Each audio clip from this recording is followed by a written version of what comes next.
Hey guys, welcome back to Tennis 360, the podcast where we talk about all things tennis. My name's Anthony Hirsch. I'm Eliza Wastcoat. We just had the Madrid Masters finish up the event. We had Iga Swiatek beating Aryna Sabalenka in what was a absolutely epic contest, 9-7 in a third set breaker. Some hard hitting from Sabalenka, some great counter punching from Swiatek throughout the match. Swiatek gets revenge from last year in also their epic match in Madrid. I thought that could not have been beaten, their match last year, but it seems like the epic drama that we saw this year just it overshadowed the greatness that we saw last year, and it was an unbelievable fight from Swiatek, despite Sabalenka playing, I think, maybe the best match I've ever seen her play on clay. I thought she was playing phenomenal on the clay. And I thought she played phenomenal altogether, and we'll get to the men's as well later on. But to start off from this kind of epic final that finished off a great event, what were your thoughts on the women's final?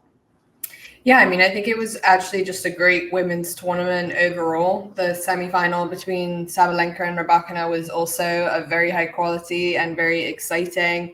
And for the most part, kind of seeds held throughout this tournament, which is what we like to see. Kind of the upset in there was Coco Gauff losing to Madison Keys in a tight match. That kind of shake things up when it came to the quarterfinals and semifinals. But overall, I think a really fantastic tournament and great representation for the WTA to have a final again between the world number one and world number two. And I think that coming into this tournament, we had some question marks over where kind of Sabalenka's level was. Kind of post-Australian Open just hasn't quite found her groove. And I would agree that this tournament, she was really able to kind of lock in and find that. And she faced some challenges along the way, some tough kind of three-set matches, including a match against Danielle Collins. And I think those matches did really help her start to kind of get into a groove, into a fighting mentality, and kind of get her way back to her top level, which, as you say, was then demonstrated really during the final. And I think they were very much neck and neck that entire contest, and there was very little between them. Swiatek saving 3 match points with some really gutsy tennis, which is what we like to see. Neither woman kind of backed into winning this final. That third set was genuinely so tight and so much fun to watch. And I think that in the end, Swiatek was able to hold her nerve a little bit better in that tiebreak, kind of take care of the controllables. I think Sabalenka missed a few too many returns in that tiebreak and didn't play it quite as clean as maybe she would have wanted to.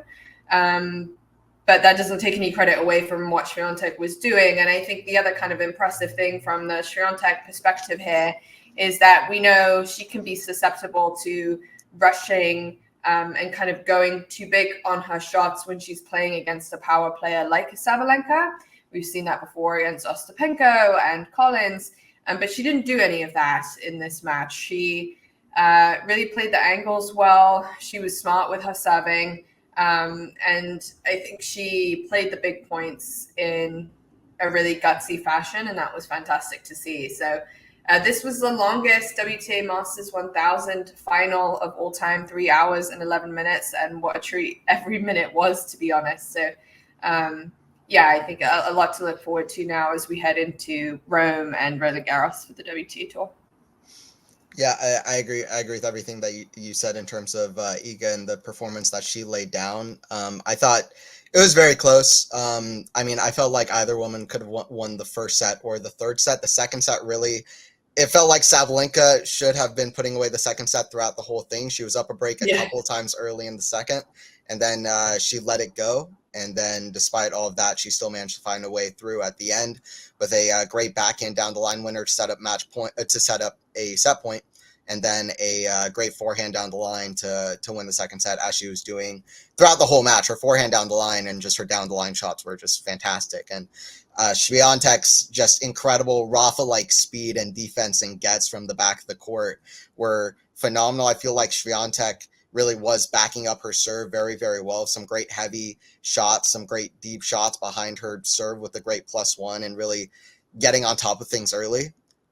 which was really, really good for Iga to be able to do on a court that just really is very first strike is quicker than the average clay court. We know that, and Swiatek was able to do that really, really well. Sabalenka probably could have done a little bit more on return, in my opinion, as well. Yeah. No doubt about it. But that being said, Swiatek overall, even though I don't even know if this was absolutely Swiatek's best performance in her career or anything. I don't know if that's worth it to say for myself. But what I will say is that both ladies fought incredibly well. It was an amazing final. It was a high level, and Swiatek's fight in the match and her clutchness in the tight moments over everything really brought over the line, just like I thought it did with Sabalenka against Rybakina in the semis, where both ladies hit so hard and played so high level throughout the match, but it was those key moments where I felt like Rybakina was more passive and Sabalenka really stepped up to the plate, which was really the divider there. In the final here, I felt like it was Swiatek doing that.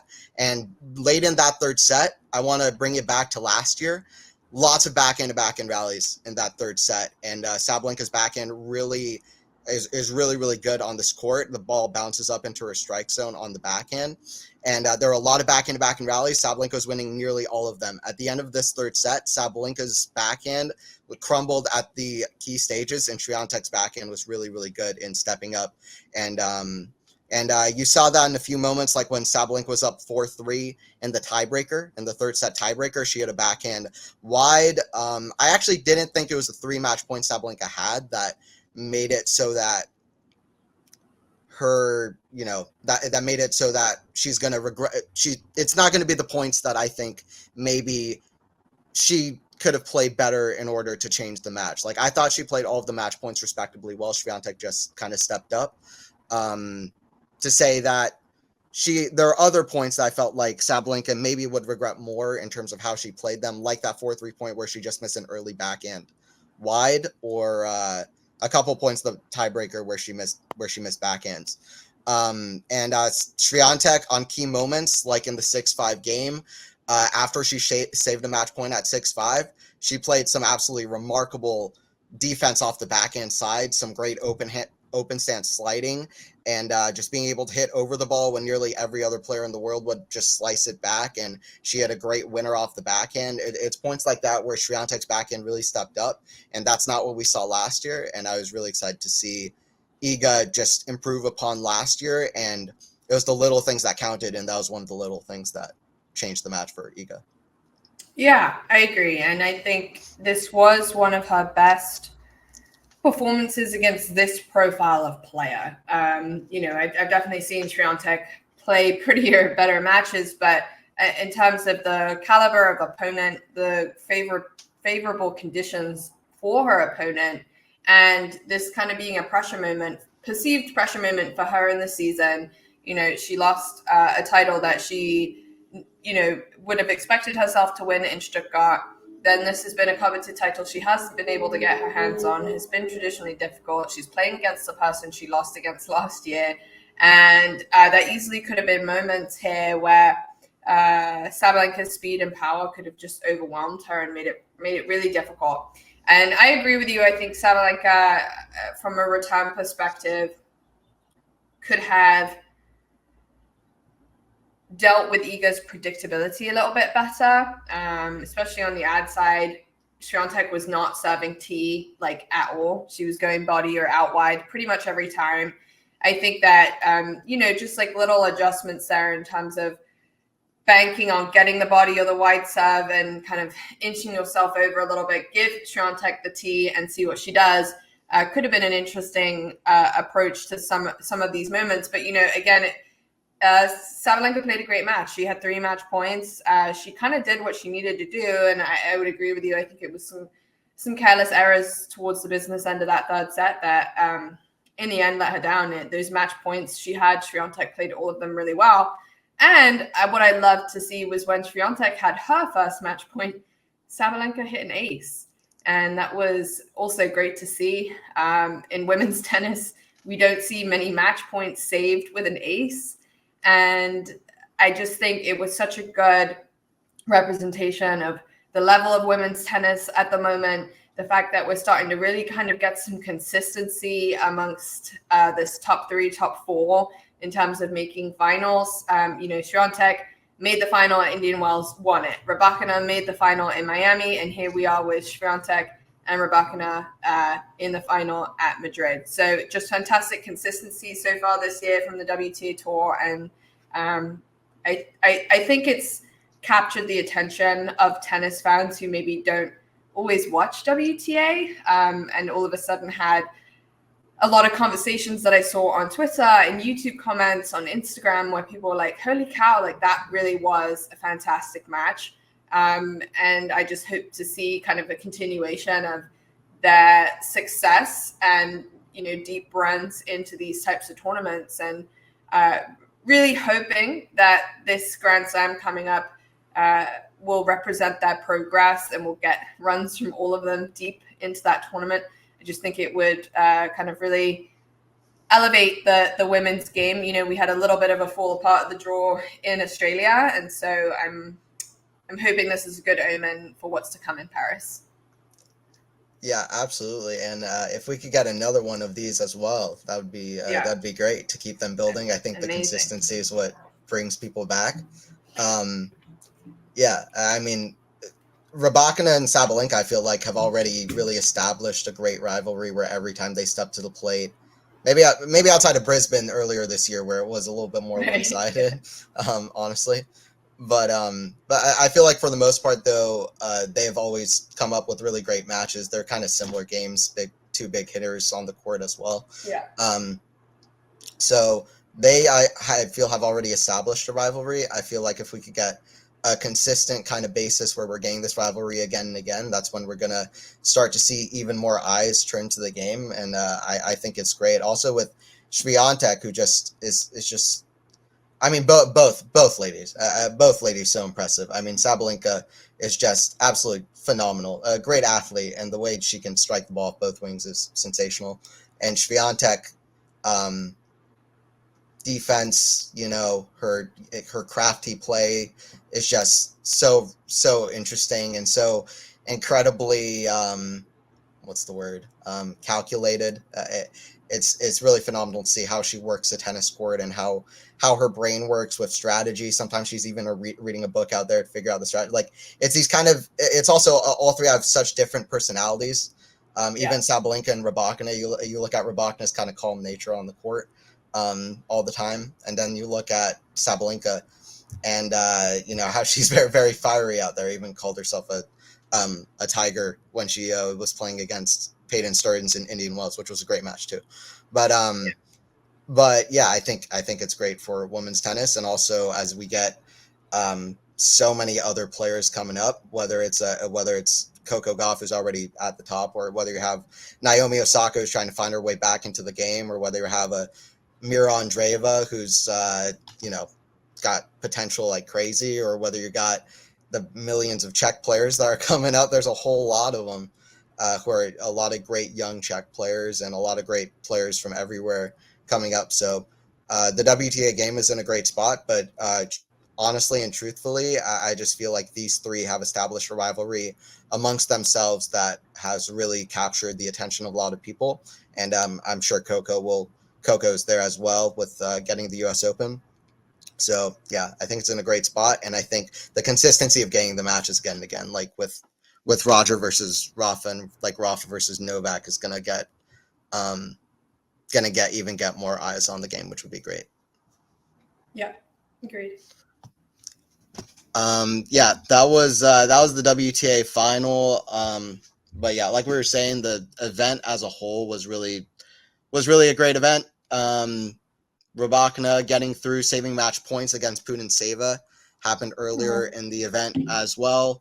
That was a big match for Rybakina getting through. She had a great event, but I mean, all three of the kind of what has been labeled the big three in the game had some great runs and events. And yeah, that 7-6 in the third with Rybakina and Sabalenka was a big one. Swiatek from down a set against Hodemaj in the quarters. All three, there's some epic matches throughout. So say what you will about the ATP side, but I think the WTA side definitely had a great tournament through it all as the Yeah. ATP draw just completely fell apart. I feel like as the tournament went on, it was nuts. Yes. I think the WTA tour stole the show in Madrid. And part of that isn't the ATP's fault, but we had a number of retirements.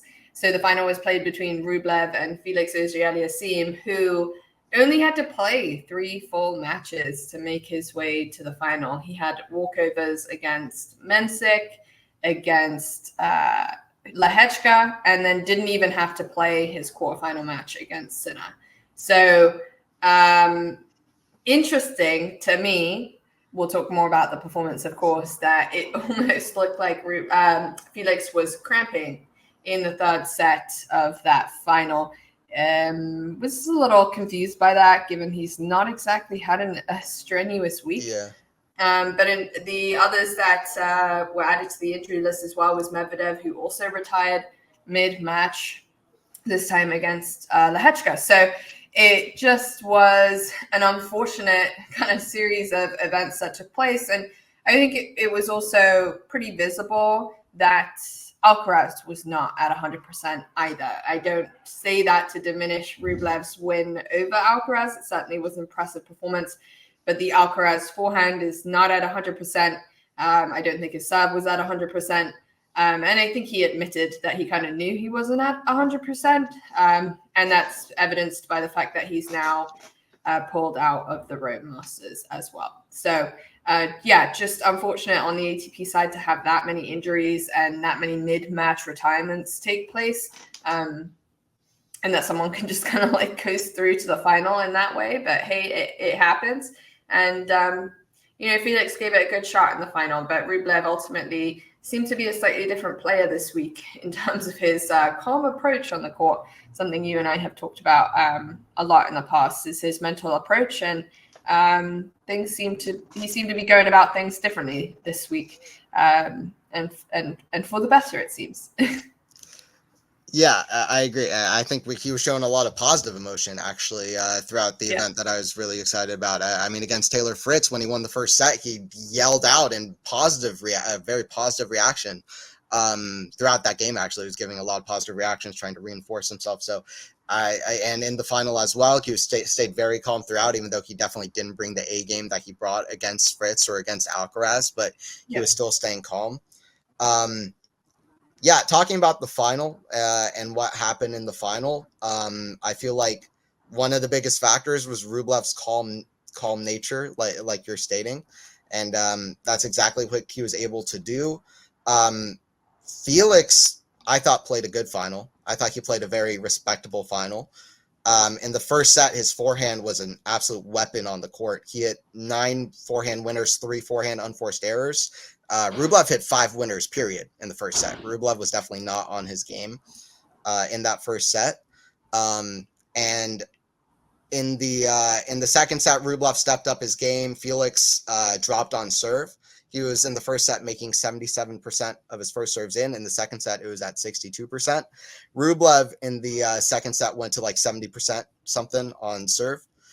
So he definitely stepped up his game on his serve, and Felix just dipped in the second set. He had a bunch of forehands out.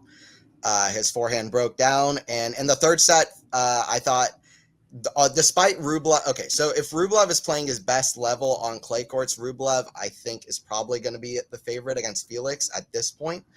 We'll see how Felix keeps improving. He's a young guy. He can keep improving. This was his best performance probably to date on a clay court. Despite what happened in his draw, he beat Casper in a very top performance earlier in the event. This was the best I've seen him play on clay court. So, but that being said, at this point, if Rublev's playing his best on clay, it's going to be very hard for Felix to step up. But I feel like Rublev wasn't playing at his best, but he was playing close. He was playing really well in that third set. Felix was playing at his best on a clay court, and Rublev fought incredibly well. Felix fought incredibly well. I was very pleased with his backhand. There were a few points where he played very good backhand points, but he just kept giving Rublev too many chances. He kept falling down early in games and hitting a few too many unforced errors, especially with that forehand, which started breaking down a little bit more. It wasn't the weapon that it was in the first set, honestly. And he gave Rublev too many chances, and it paid dividends at the end of the day. The match started with 2 double faults by Rublev. Felix actually won the first 6 points of the match, but 2 doubles by Rublev. And then at the end of the match, it was Felix who double faulted 2 of the last 3 points to give it away. And when you give too many chances and you just hit a double fault, that can separate, that can change a match, and that can lose you a match. So sad for Felix. I also don't really understand why he was cramping. Maybe a weird kind of rhythm through the event. I don't really know what it was, but that being said, Rublev winning a second Masters titles feels about right at this point in his career. And good win for Rublev over Felix. But I thought it was a good run for Felix. I hope it's the start of something for him, especially as we get to the grass courts and the surfaces that he enjoys even more than clay later on. But I hope that this is the start of something, despite a very clearly weird run to the final that he had nothing to do with, to be fair. Yeah, I would agree with that. I think after the match, Rublev said he was very sick all week. Basically hadn't slept most of the tournament, had a high fever and other things going on. So it almost looked like that first couple of games he was still asleep. If I'm honest, he just didn't look like he was there. And I think what maybe got the fire going a little bit for Rublev was he was only 1 or 2 points away from breaking back and clawing back that first set after being at a 4-1 deficit. And that definitely would have helped with his psyche and kind of feeling his way into the match. It's not like he kind of let that first set totally go and finish with a 6-1. He started to find some rhythm and some momentum and started kind of challenging Felix a little bit more. I think Felix came out the gate really hot, played really well. I think he hit his backhand really well those first couple of games. I don't think of Felix as a player who has a really strong backhand, if I'm honest. And so he impressed me on that side of things, and I think that's what helped him get off to such a good start. He also, as you say, had a very high first serve percentage that I think was key for him building his baseline game when he was serving. And in that second set and third set, as that first serve percentage dropped, his second serve just wasn't effective enough. And Rublev was really good at getting on top of the return and rushing Felix very early. And just making it difficult for him to look for the +1 or really kind of do much other than try to neutralize that return shot.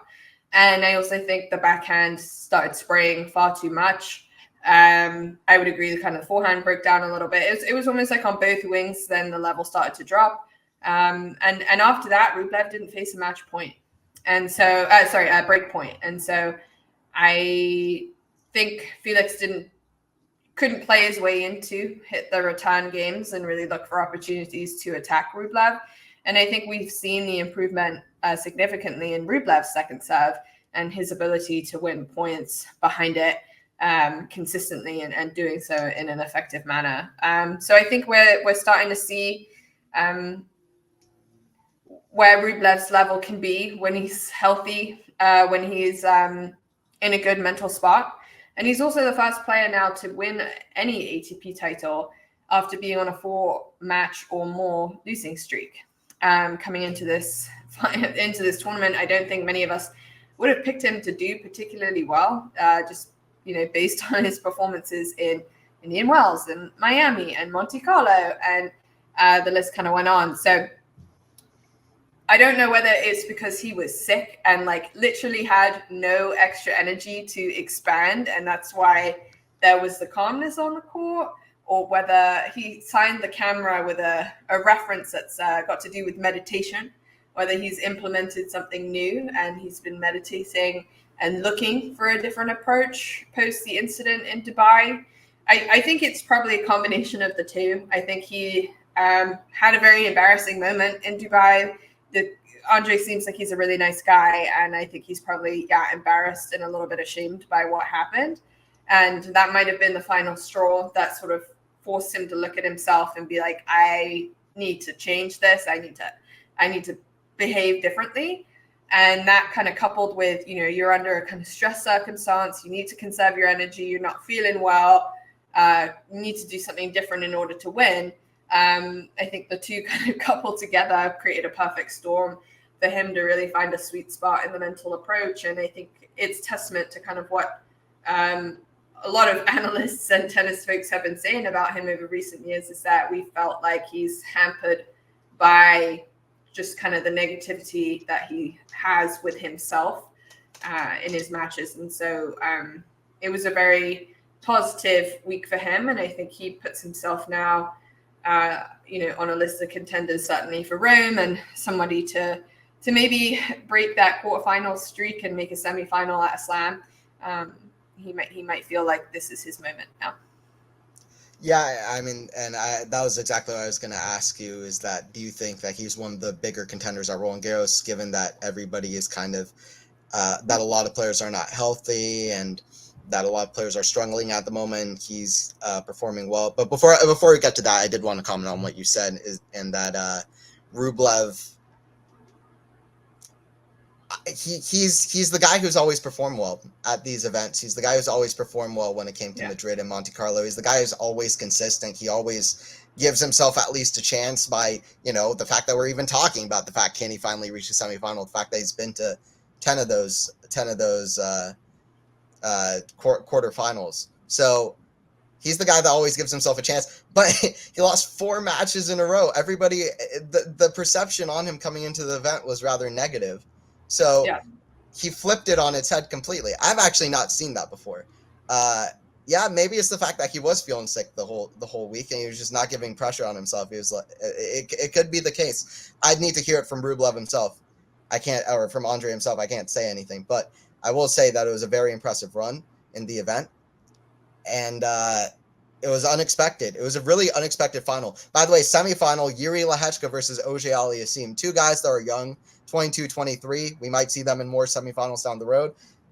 But what a surprising semifinal for me. I mean, Lehechka hasn't had his best success even on clay courts in his career so far, I believe. And FA, he's not been having a whole lot of wins either. So Felix and Rublev, the finalists here, did not come in with a lot of wins from either side. I mean, Rublev lost 8 consecutive sets, not just 4 consecutive matches. So lost to Nakashima a couple weeks ago. So I was surprised by it. But yeah. Anyway, I want to flip it back to you. Do you think Rublev is one of the bigger contenders at Roland Garros? And at this point, would you say? I would say it's a little tricky because we don't know the state of the affairs with Alcaraz and Sinner. Neither of them have good injuries, though. Like injuries that I would, a hip is unfortunate. That hampers movement. Forearm is obviously unfortunate for Alcaraz, whose weapon is his forehand. We don't know the state of affairs really with where Djokovic is at. We're going to see him play in Rome. He seems to use these types of tournaments to play himself into some form, but he wasn't at 100% in Monte Carlo. Nadal isn't old Nadal. I think I kind of have this bracket of folks that includes Ruud, Tsitsipas, and Rublev, of players that, Rublev hasn't made a Grand Slam final before, but he has the game to make it. And so I would not be surprised if one of those 3 made the final or even won the tournament. But I am putting them in a slightly different bracket than the other folks who, if they can figure out pain levels and make it work, then for me, Alcaraz, Sinner, and Djokovic, and possibly Medvedev are in a slightly different bracket. So it's still a little difficult to call, but I think he's definitely put himself, on a very reasonable list of contenders that could snatch the title. What do you think? Yeah, I think at this point, I'd definitely put him top 5. I'd definitely put him top 5. Only those 4 guys would be ahead of him. I think that he'd probably pass Medvedev as well in my books, just because I'm still not. I actually said it even after Medvedev won the Rome title last year. It's a bit complicated because I think Medvedev can play a good game on clay courts. I said that even in the past. I think he can play a good game on clay courts. I didn't see a reason why not. He's a more defensive player. If he could just figure out the movement, get the mental right where he has the motivations to play well, I thought that he could figure out the game on clay. But that being said, I still think that the mental side is going to put him a little bit back. And also, I just don't think that on clay, especially a slow clay court like in Roland Garros, his game is going to be as consistent, as reliably dangerous as it is on other surfaces.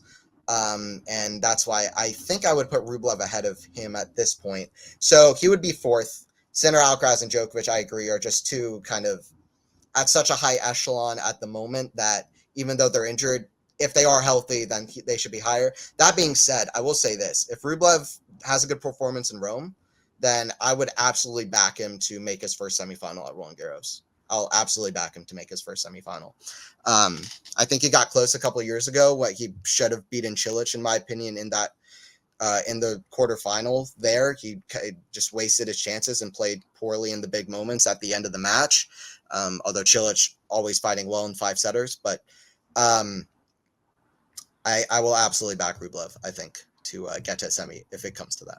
For the power rankings, I've got Sinner and Alcaraz at the top two spots on the ATP side still. They didn't have the best performances this week, but I feel like they've been the most consistent kind of players, and Rublev was the champion. He came in on a 4-match losing streak, so it just wasn't the consistency in the weeks leading up that was there that I thought would bring them down enough. But I do have Rublev coming in at number 4 right after Tsitsipas at 3. Rublev played phenomenal. He was returning incredibly well. Even though Alcaraz was not at his best, I still felt like Rublev returned amazingly well against Carlos and was getting consistently incredible depth.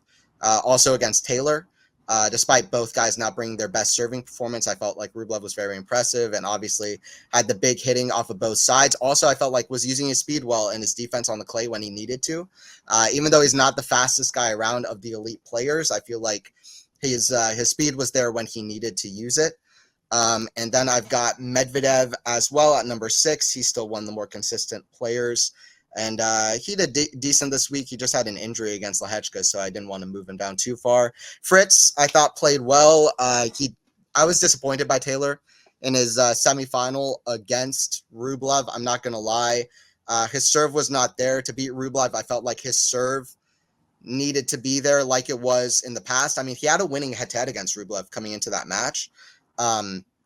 But I felt like they're both very similar players. Both like to attack off the forehand, are a little bit weaker, I guess, on the backhand. But Rublev still got a good backhand. But I feel like that's the thing. Rublev has a better backhand. Fritz has a slightly better serve. But Rublev's backhand was fantastic. Fritz wasn't able to defend out of that corner time and time again, and Fritz's serve just did not show up. So the difference in their strengths was just absolutely just paramount, especially because Rublev served amazingly too.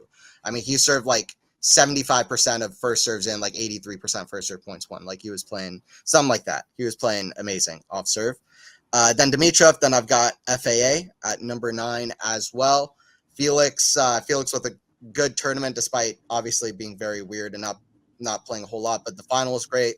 Match against Rude. He had to get through his first couple matches, let alone against Manarino, who doesn't really love playing on clay. But that being said, Felix could only play from his side what he could do on his side, and he played a really fantastic match against Rude, and then he played a decent final against Rublev in the final as well. And the back end did really stand out to me. I think at this point, anybody who calls Felix labels him just to serve when he's playing at his best, I think is not really watching him play, because he is a lot more than that. And his forehand was an absolute weapon against Rublev. At the start of their match, he has good volleys. He's talented. And I think that is a good to have him at the top again, or at least getting to big stages. This was his first Masters final, because I just think he's too good. He's too good to completely fall off the rankings. He's a great addition to the top of the game. And I just think that, yeah, he's proven himself to be more than just a serve when he pushed Rafa to 5 sets at Roland Garros, when he pushed Medvedev to 5 at Australian Open a couple of years ago. He's back to that kind of form, and hopefully we see him keep that up. Then I've got Zverev at my number 10 spot, who's just not been performing that well. And honestly, I'm a little bit some concerns for Zverev's form at the moment. I don't know how he's going to find his form in the next few weeks, next few events. So that's my top 10. So on the ATP side.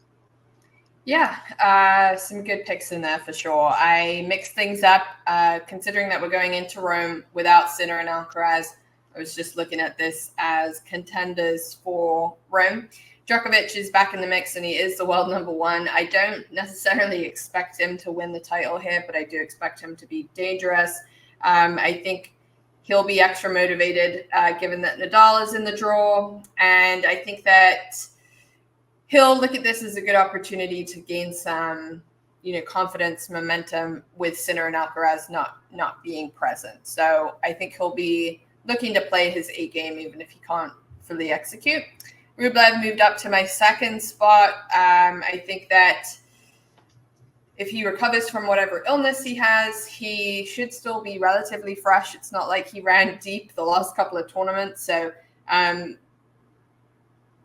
would agree that semifinal match against Fritz was disappointing. That was a very short match. It was barely even an hour.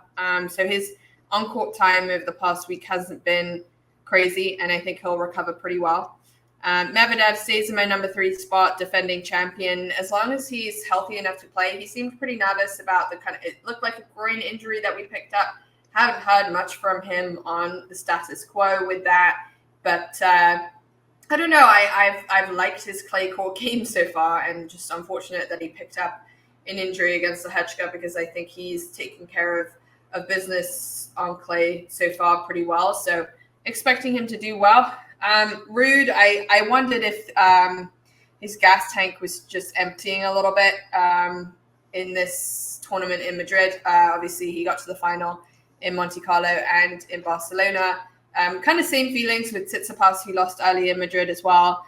I just kind of was like, both of them have had a really kind of busy last few weeks, tiring last few weeks, and I think the gas tank may have just been a little low. They both now had some time to recover and fix those depleted energy stores. So I do fancy them to do well. And I think kind of as they started to come up in Monte Carlo, we kind of had the question of like, well, are these two contenders for Roland Garros? And I said, well, we're going to have to see how it goes over the next couple of tournaments. Obviously, it went well in Barcelona, and then it fell off in Madrid. I want to keep a close eye on them here in Rome. I think if one of them can do well, then they'll certainly be in contention in Roland Garros. And that's why I think both of these guys will be motivated to kind of gain a bit of an edge, a bit of a fear factor about them going into the next slam. Struff, I thought, played a really good match again against Alcaraz, and I think he's showing consistently now that he is difficult to deal with on the clay, and that serve is pretty troublesome. The only kind of thing being with Struff is that Madrid conditions are so favorable for him. I kind of feeling the same way a little bit about Fritz in terms of the serve. It's not going to be as effective. And it's the main reason why I don't have Felix in my top 10. As I said, I think that win against Ruud was a great win, but I don't think Ruud was at 100%. I also feel like Madrid is as close to kind of indoor conditions as you can get when it comes to clay, and they did play that final with the roof on. And Felix's success on the tour, for the most part, has come in indoor tournaments where that serve can really penetrate and where that kind of +1 can really cause some damage. And those are not the conditions for Rome. This is quite a stark difference. And so that's why I don't fancy him quite as much. I have similar question marks about Zverev. I think usually he starts to play himself into some form in Madrid and just didn't do so. Still giving him a little bit of the benefit of the doubt, given what we've seen from him and his ability on clay. Not sure what little rut he's in, but needs to figure his way out of it pretty quick. Nadal's in my top 8. I just think when he is healthy enough, he's still a top 10 player when it comes to hitting from the baseline and when it comes to, winning matches. So he's still in there for me. And then I put Dimitrov back. We know that he's not a big fan in Madrid for whatever reason. He should be, but he's not. He's had some good performances in the past in Rome, and he's obviously had such a good season so far. I think he'll also be looking to gain a little bit of momentum, gain some of that fear factor going into Roland Garros. Yeah, I like the top 10. I did want to point out, though, that despite how the men's event went down in Madrid, I did want to say that I feel like in Monte Carlo and Madrid, I think a lot of people were expecting the same kind of names, the big fearful names of Sinner, Alcaraz, Djokovic, and Medvedev to be the guys who are winning the matches at the end of the events and really putting themselves as the big favorites to win Roland Garros. And health has been a big thing stopping a lot of those guys. But what I do want to point out is that we've had some really top, solid, great runs and performances from guys outside of those bunch, whether it be Rublev, Tsitsipas, Ruud, or other names as well. And I feel like just a few months ago when we were putting together power rankings, we were often struggling when we got past those top four, maybe 5, 6 guys with Rublev and Zverev, but especially past that top four. But I did want to point out that if you look at the rankings at the moment, we have guys that I, at least personally, when I look at the rankings, I'm not looking at these names as players that you don't know how they're going to do week in, week out. I'm looking at these as names that I'd be constantly afraid of to play every week because they're showing up with the top game. And that goes pretty much all the way to like the top 20. Things have changed a lot for me, at least from my perception watching. I feel like the rankings have really shaken up a little bit with more success, whether that be just something I wanted to point out. Like whether that be after those top 4 guys, you have Zverev, you have Rublev, you have Ruud. Ruud having great performances recently, over 80% win rate, or somewhere around 80% win rate on hard courts and on clay courts. And then you've got Hubie Hurkacz, who's proven himself to be a tough player. Grigor Dimitrov, Tsitsipas. Those are players that are tough. De Minaur is now a very respectable name. Fritz has shown up quite well this year. Rune is at number 13. And Rune is much more consistent than he was even at the end of last year. And at the end of last year, when he started finally playing well, we were like, okay, is he like the number 6 guy? Well, he's number 13 in the rankings. He's already playing a much better game. Then you've got other guys like Shelton, Humbert, Tommy Paul, Kareem Hachinoff. You've got FA now finally playing a good level. Like, I feel personally, and let me know if you disagree with me, but I feel like at this point we've got a much more respectable depth in the top 20 in the rankings at this point. Yeah, I agree. And I think especially from like the 8th spot onwards, 7 or 8 spot onwards, that easily could be shuffling around as the season progresses, depending on injuries, depending on momentum. And there's names who are, as you say, just outside of the top 10, who will be doing everything they can to clamber their way in.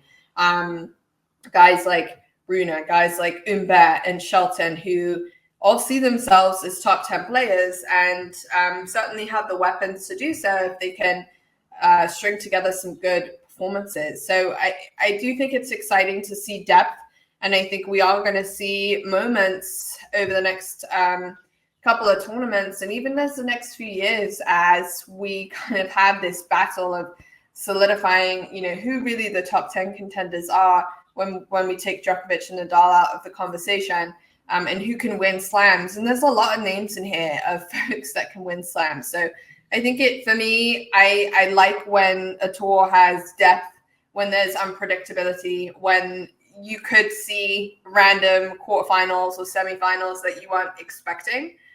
Because all of these names are top names and top players and entertaining in their own right. So, it makes it hard to do the power rankings.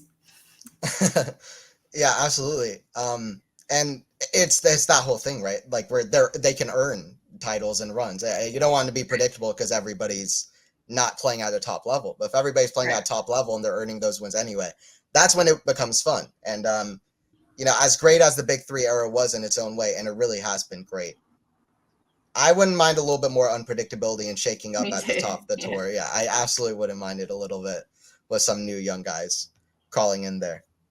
But yeah, with that, we can go into the upcoming for Rome. WTA rankings. Oh my God, yeah, WTA rankings. All right, sorry about that. So top 10 for WTA.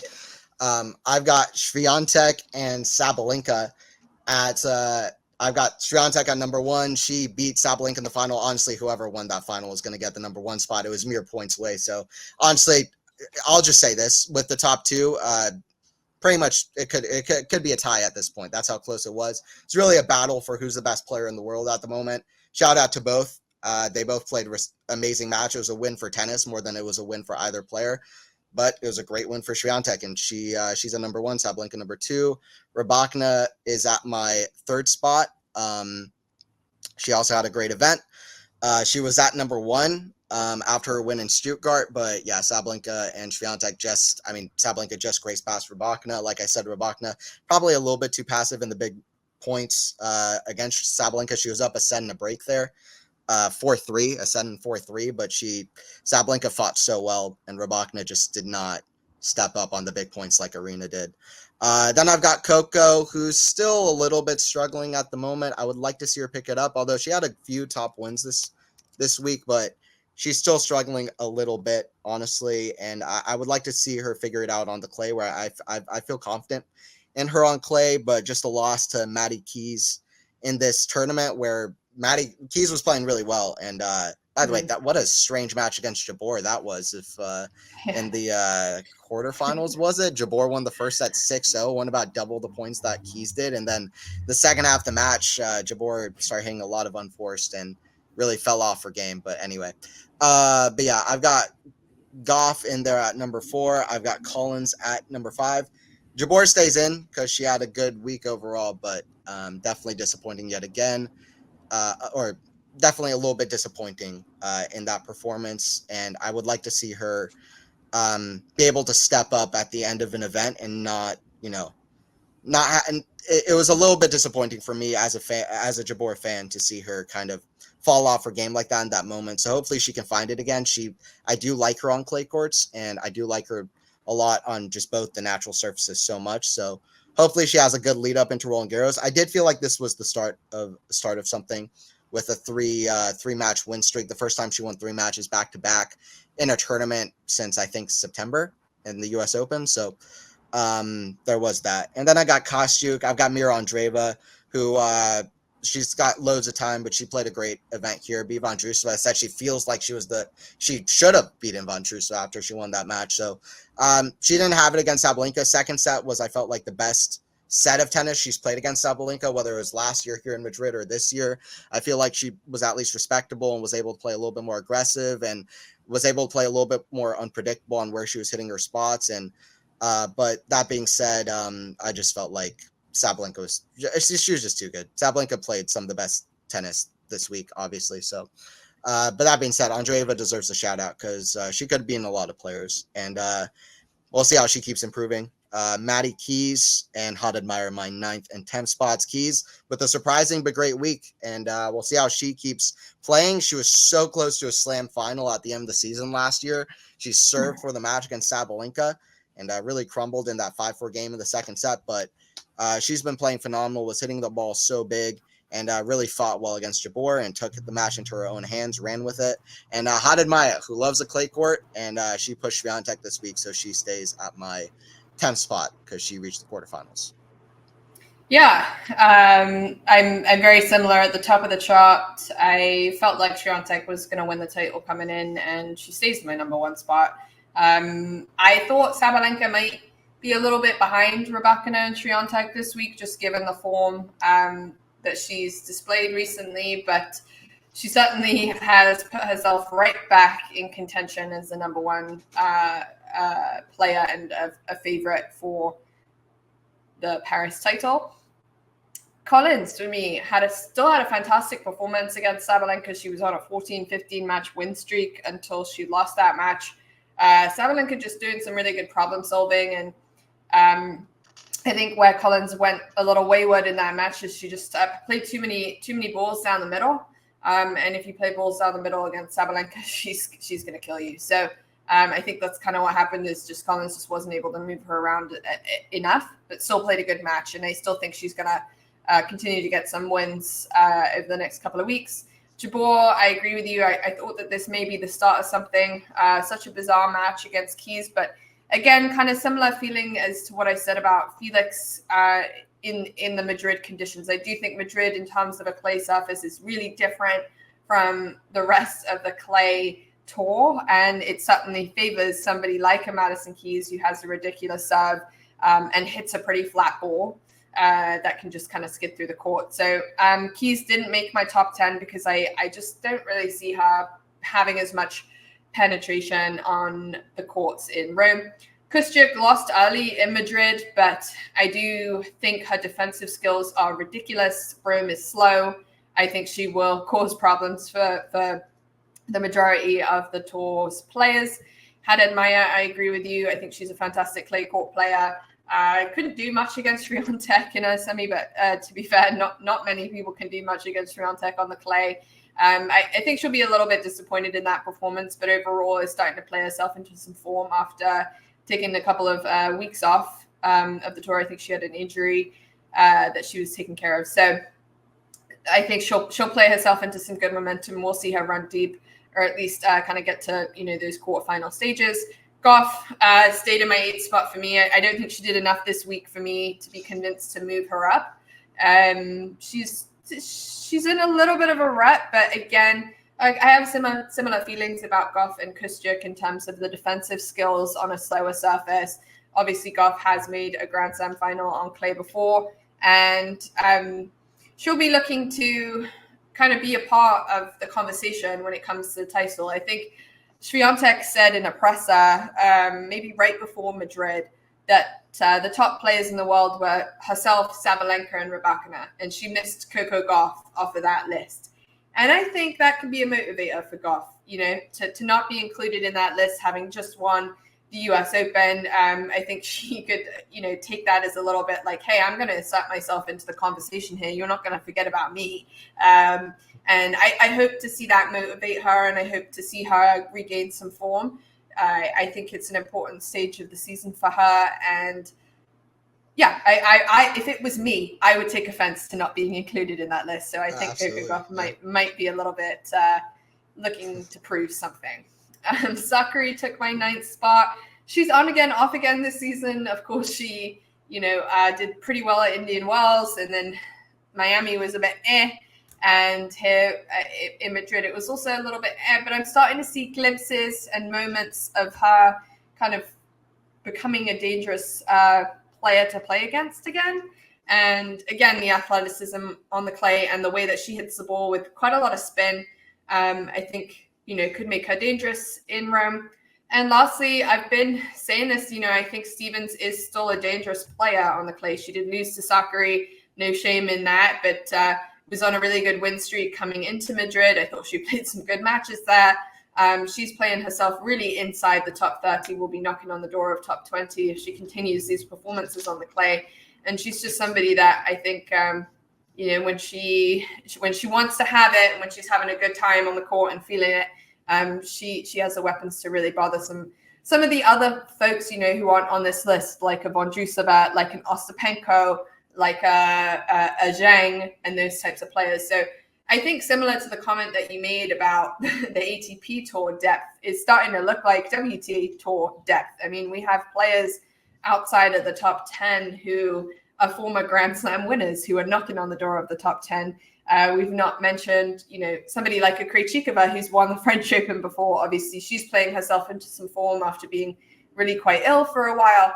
But that top 10 to 20 number is also stacked on the ladies' side. We've got Azarenka in there, who's multiple Grand Slam champion, Masters 1000 champion. She's been in the power rankings for a little while. And then, you've got youngsters like Andreeva, who made quarterfinals at slams and really kind of been a part of contention. And for me, the only reason why Andreeva, unfortunately, didn't make the list today is because she did lose to Pegula in the qualifiers for Rome. So, as I said, I just think it's a really exciting time for the WTA Tour, but I'm hoping to see the kind of top 3-4 players start to separate themselves a little bit and kind of really create some consistency when it comes to the later half of the tournaments, and kind of let the rest figure out what they're going to figure out until we get to, quarters and semifinal stages. Yeah, for sure. Stevens was my number 11 if I had to include, but I felt like I just couldn't leave any of the others off my top 10. I agree. I mean, the depth of the WTA has been strong, I think, since last year, really. I think it's been performing at a really top top level, a lot of players, a lot of names that you want to include, and just the amount of slam champions and multi-slam champions at the moment is crazy. Obviously, there aren't as many who have, 3 plus, 4 plus, 5 plus, 6 plus slams, but because there are so many people who have won slams. But that being said, there are so many people able to win slams, and now at this point, I think the top 20 is very strong. Before we go on to culture and tennis culture, which is anybody new to the podcast where we talk about different issues in tennis and stuff like that. I did want to ask, who are your top 5 favorites going into Roland Garros for the women's side at the moment? If you had to put out a top 5, I'll go first. Mm-hmm. So for me, it would be Swiatek number 1. And then I would go Sabalenka number 2, and then I would go Coco number 3. Then I'd go Rybakina number 4. Coco obviously having reached the final there a couple of years ago, and Rybakina not quite having the success at RG at this point in her career. Rybakina number 4. And then for number 5, have to think it over with a couple of names because I haven't thought about it either. But Zachary, Jabeur, who else is a name that I'm missing off the top of my head? Yeah, why not? I'll throw Jabeur in there. I'll put Jabeur in at number... no, I don't know.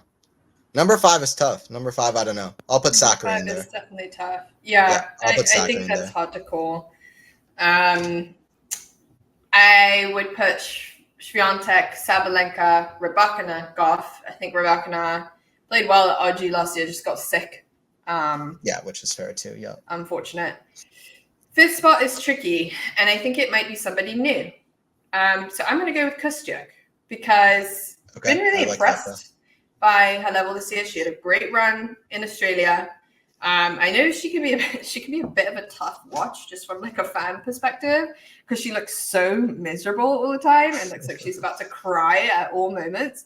But the defensive capabilities are unmatched, and on big courts like you're going to get at a slam, I think it's going to be really hard to get past her as long as she can stay healthy. So I actually I'm picking Kostyuk as my number 5. I like that pick though. It's probably the top 4 are real established. The number 5 you might want to go with a new name like that. Whether it's like an Emma Navarro also crossed my mind as well. Lost to Haddad Maya this week, but she's playing well. Or Amira Andreeva, who knows? She kind of has to me that kind. I said it last week, but she reminds me of one of these kind of like Steffi Graf types who are like starting off real strong, real early. So we'll see how she keeps improving. I'm probably not going to keep comparing her to Steffi Graf because it kind of sounds ridiculous. But what I will say is that she's starting off real strong, real early. So, which is, we'll see how she keeps improving. She's good on all the surfaces. So, and then we can go on to tennis culture, which is one of my favorite segments that we do, talking about different stuff in tennis. I finally got around to watching the Challengers movie that is out featuring Zendaya.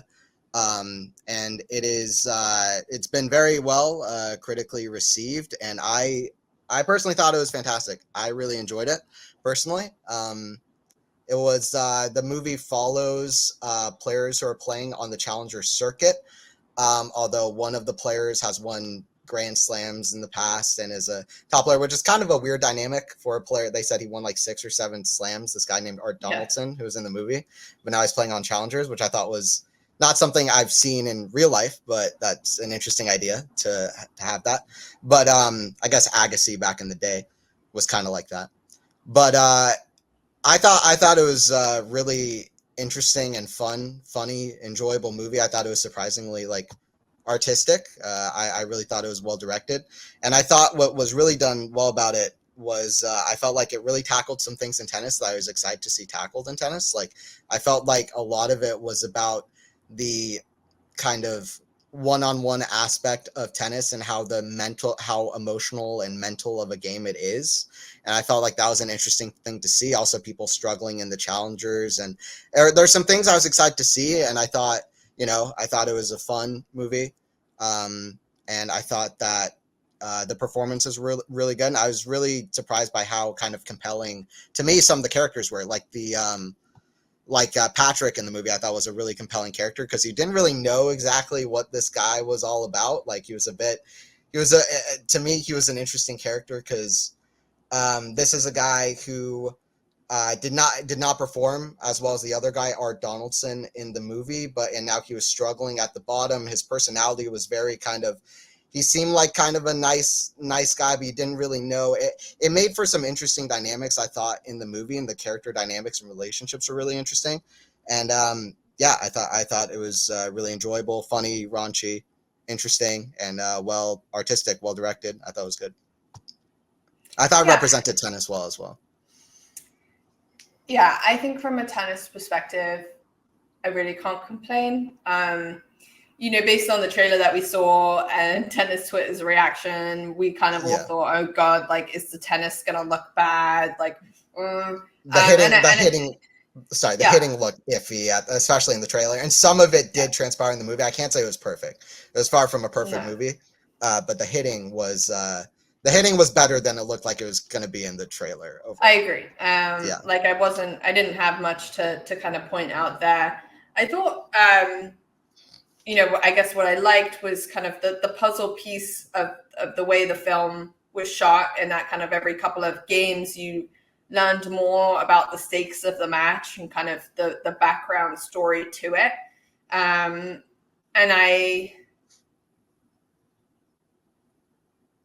I liked that aspect. I think from just like a plain like movie perspective, I felt like some of the storylines were missing some depth.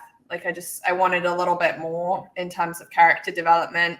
For example, on Tashi Duncan herself, like, was it the injury that prevented her from really like coming back? How did she become a coach? Like, did she really hurt her knee because her boyfriend didn't come and watch the match and they had an argument, or like kind of like parts of it felt a little superficial or a little trivial to me. And I just wanted more of that like story, but there was a lot of tennis in this movie.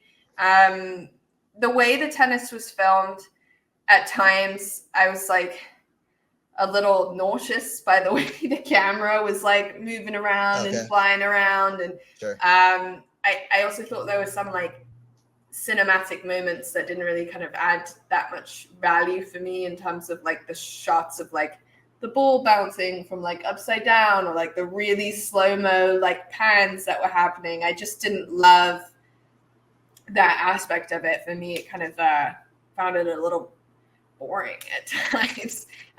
So for me, it's a movie I'm glad I saw. I won't be watching it again, but I know a lot of people really loved it, and I think that it's doing awesome things for tennis in terms of the conversation around tennis, people looking to play tennis, people being interested in tennis fashion. So yeah, it wasn't my personal favorite, but I think it's good for our sport, so I won't complain on that front. Yeah, no, that's fair as well. I'd actually agree about Tashi Duncan. I thought that was one of the more compelling moments in the movie because it's actually partly relatable. I think everybody in some facet can relate to not taking part in a skill for whatever reason, even if maybe they were forced out of it, or maybe if they just didn't get around. Like, I felt like that was an interesting thing that we also see in tennis a lot, which is like people coaching because they didn't get a chance to go pro, like maybe they should have or wanted to, or something like that. I think that's something we see actually. So yeah, I felt like there could have been more of a stay on that. It did already go over 2 hours, but I do agree that I will say this. I feel like the end scene also maybe did drag on a little bit with the slow-mo. I do agree that maybe at times they got a little bit silly. But that being said, I did enjoy the kind of unique camera angles of the tennis ball. Although I didn't want that to be the whole movie because I would have thrown up by the end of it, I think. But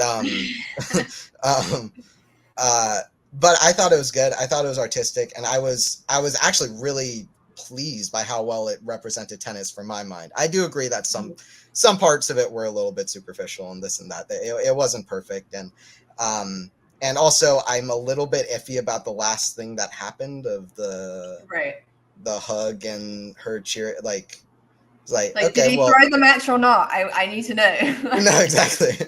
Like, what happened? Like, you built this up. Also, I just didn't really understand what it meant. I sat there for like 5 minutes being like, that was certainly a choice. So I don't know. I don't know how I felt about that ending scene, but that being said, up until the very last like 30 seconds, I was in. I was in. Yeah. I enjoyed it, and I was also happy to see like analysts like Chris Fowler in there and like taking part and like with these names. So I'd recommend to watch for anybody who hasn't watched it. And sorry for just spoiling the ending. I didn't, but it was a spoiler, I guess, talk. But yeah, I thought it was fun overall, and yeah, I'd recommend it to anybody who's a fan of tennis, because I thought even though they could have added character development to Tashi, I was really happy with like Patrick's character. I thought that they did a good job of, as a whole, for me. I thought it was good. Yeah, and one other tennis movie that I got to see over this past weekend is more of a documentary. It's created by LeBron James's media house called Uninterrupted, and it's a 93-minute documentary about Stan Smith. And for those who don't know, Stan Smith is often associated with the Adidas sneaker. I think everybody knows what the Stan Smith sneaker looks like. But not many people know the story behind the man whose face is literally on that shoe and whose name is on that shoe. And he's a tennis player. He's not an all-time great, but he was a tennis player in the 70s, 80s that was a part of the U.S. Davis Cup team. Yeah, very good player, though. Very good player. He won Wimbledon. World number one. He's been world number one. And he played quite an instrumental role in the formation of the ATP. And he was also around right when kind of the open era tennis really started. And this movie doesn't just go into the story of how the sneaker was made, but it goes into the story of Stan Smith being on tour, in 70s and 80s during a civil rights movement with a black man, Arthur Ashe, and how he ended up kind of having such a strong bond and relationship with him. But it was like traveling to Vietnam during the Vietnam War and kind of helping to boost morale for troops. It followed his love story with his wife, Margie, and their kids. And I just thought it was a really excellent story that is compelling for anybody who is a sneakerhead, is into sneaker culture, anybody who likes tennis history, anybody who's kind of interested in like the integration of sports into general culture and how sports is used as a morale boost. Sports can be used to change cultural perception. It can give people opportunity that would have previously never had opportunity. And I thought it just did a really good job. They also managed to source a bunch of old footage and, basically dug through archives to really bring the film to life, which is actually pretty hard to do. And they filmed it during COVID times. So if you are interested in it, check out, just Google who is Stan Smith. It's on a limited release at the moment. I think it's coming to New York next, but they will have a wider release that comes nationally, I think, in June. So keep an eye out for it. It's certainly worth watching. And I think it's a very compelling story about somebody that, can be forgotten when it comes to recent tennis history. So definitely recommend watching that one. Yeah, I'll have to check that out too. I think we need to start a tennis movie segment, and I can, if you can feed me a recommendation, I'll watch the movie. We'll talk about it. Yes. Absolutely. Let's do it. All right. Well, that's been Tennis 360 podcast. I've been Anthony Hirsch.